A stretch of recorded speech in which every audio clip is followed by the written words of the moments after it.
Hello साथीहरू, म चाहिँ चेन्नई सानो सर्जरीको लागि गएको 3 दिन लागेको थियो हामीलाई पुग्नरी। अनि प्रशान्त चाहिँ थकाइ मारेर ढल्किरहेको छ।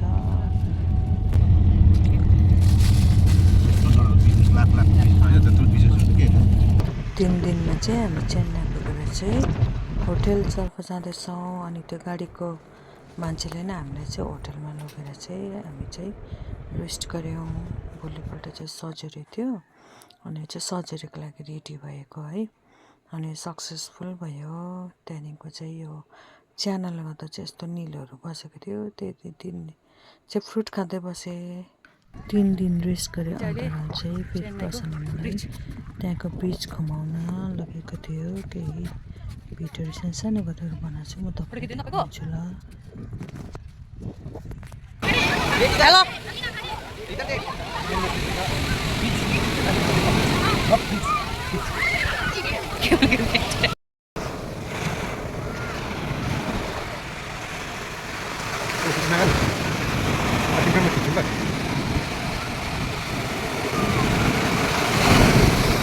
आयो खुट्टामा आयो।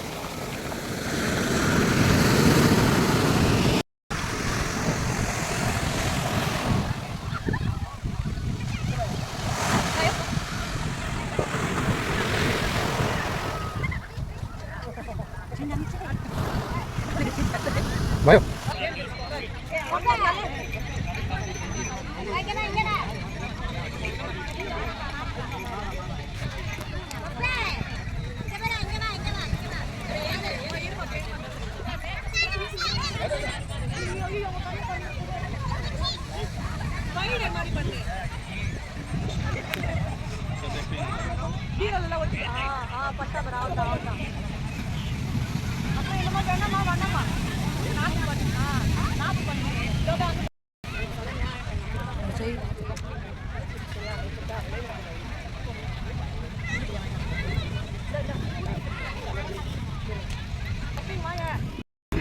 के खाएको यो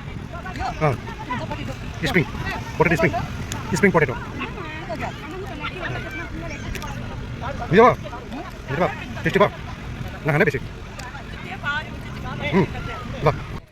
हामी त्यहाँ बस्दै रात पर्थ्यो। राति चाहिँ यस्तो मेला जस्तो लाग्दो रहेछ है त्यहाँनिर। प्रसादले गाउनहरू पनि त्यहाँनिर हान्ने खेल्दै थियो। अनि मे महिना भएकोले गर्दाखेरि गरम पनि पुरा थियो। त्यहाँ बेलुका चाहिँ अलिकति हावाले गर्दा चाहिँ हामीलाई अलिकति शीतल भयो। अनि लेडीले चाहिँ यसरी स्प्रिङ रोल बनाउनै भेट्दै थियो। मिठो थियो। यस्तो हुँदो रहेछ है बेलुका चाहिँ।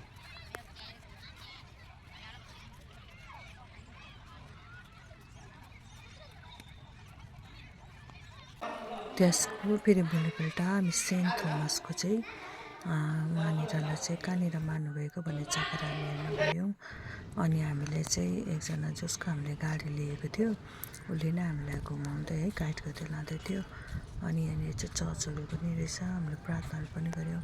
अनि प्रसन्नसँग जो हिँडिरहेको छ उहाँले नै हामीलाई गाइड गरेर सबै देखाउँदै लग्यो है। सेन्ट थोमसको हातहरू, प्रार्थना गर्ने जग्गाहरू सबै हामीलाई देखाउनु भयो।